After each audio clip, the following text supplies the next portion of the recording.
तुम अगर मांगोगे उतना ही मांगोगे जितनी तुम्हारी क्षमता होगी, और तुम बालाजी के अगर सदा सदा के लिए हो जाओगे तो वो उतना देगा जितनी उसकी क्षमता होगी। अब तुम्हें निर्णय करना है कि तुम्हें अपनी क्षमता से मांगना है या अपने गुरुदेव की क्षमता से पाना है। अगर तुम अपनी क्षमता से मांग रहे तो तुम बहुत छोटा, और तुम्हारी मांग भी 2 कौड़ी की और 2 रुपया की। तुम हमारे पास आकर मांगते भी क्या हो? मकान, दुकान, बिजनेस, लुगाई, पड़ोसी ठीक हो जाए, बीमारी दूर हो जाए, मकान बन जाए, बेटा बेटी सफल हो जाए और लुगाई आ जाए। इनके अलावा तुम्हारे पास कोई क्वेश्चन नहीं होते। नौकरी के अलावा तुम्हारे पास कोई क्वेश्चन नहीं होते। लड़ाई भड़ाई शांत हो जाए, इसके अलावा तुम्हारे पास कोई क्वेश्चन नहीं होते। और हद हो गई, तुम्हारी बात सुनकर के ही तुम ताली पीटते हो। तुम जिस बाप के बेटे हो हम उसका नाम बता दे तुम ताली पीटने लगते। वो बाप का नाम तो तुम खुद जानते हो, और तुम ये 2 कौड़ी की बातें मांगकर और ऐसे चले जाते हो हाले फूले, जैसे तुम्हें लगता हो कि तुमने युद्ध जीत लिया हो, जैसे तुमने जिंदगी जीत ली हो। और ये बात तुम भूल जाते हो कि ये समस्या का समाधान हो गया तो दूसरी खड़ी हो जाएगी।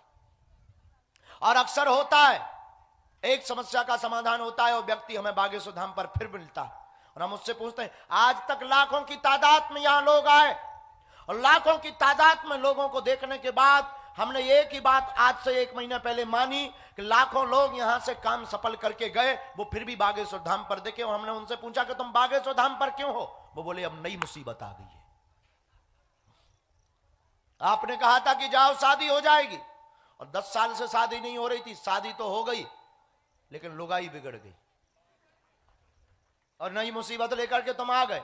और मेरे पागलो, तुम 2 कौड़ी की वस्तुएं मांग करके 2 पर्चा बनवा करके चल पड़ते हो। मेरे पागलो, मैं तुमसे यही कहना चाहूंगा, शायद ये बात तुमसे कोई कह पाए, और शायद तुम इस बात के लिए नहीं आए हो, तुम केवल अपने प्रश्न का समाधान पाने के लिए आए हो, तुम केवल अपने उत्तर पाने के लिए आए हो, लेकिन हम तुम्हें कुछ और देकर भेजने वाले हैं। मेरे पागलो, तुम्हें मांगना ही है तो 2 कौड़ी की वस्तुएं मांगकर प्रसन्न मत होना। मांगने का तुम्हें कभी मौका मिले, मांगने का तुम्हें कभी समय मिले, मांगने का तुम्हें कभी सौभाग्य मिले, मांगने का तुम्हारा कभी चंद्रमा जाग जाए तो तुम जाकर के देने वाले को ही मांग लेना।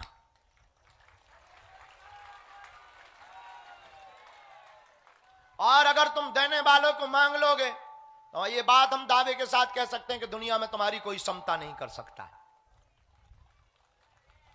लेकिन तुम भटके और अटके पड़े हो।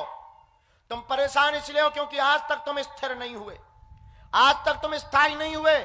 और याद रखना, एक आदमी मार्केट जाता है, मार्केट में छाता लेने के लिए। पत्नी ने कहा मार्केट तो जा रहे हो, पर बहुत ही ठगने वाले लोग बैठे हैं मार्केट में।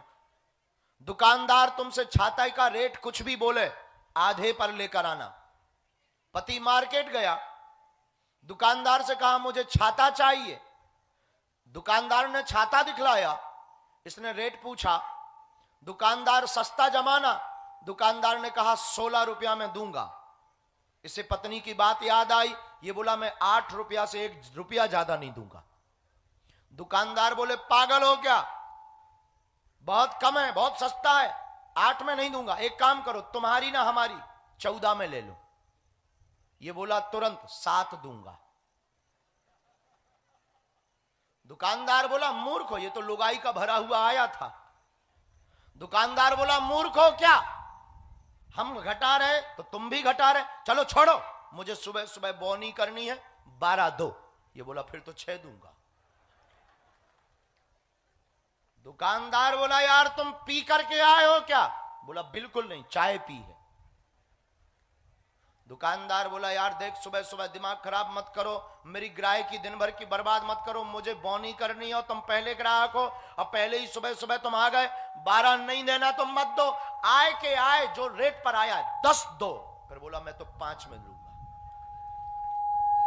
दुकानदार बोला अब तो हद हो गई, एक काम करो, इससे अच्छा तुम ये फ्री में ले जाओ। तब ये बोला तब तो मैं 2 लूंगा।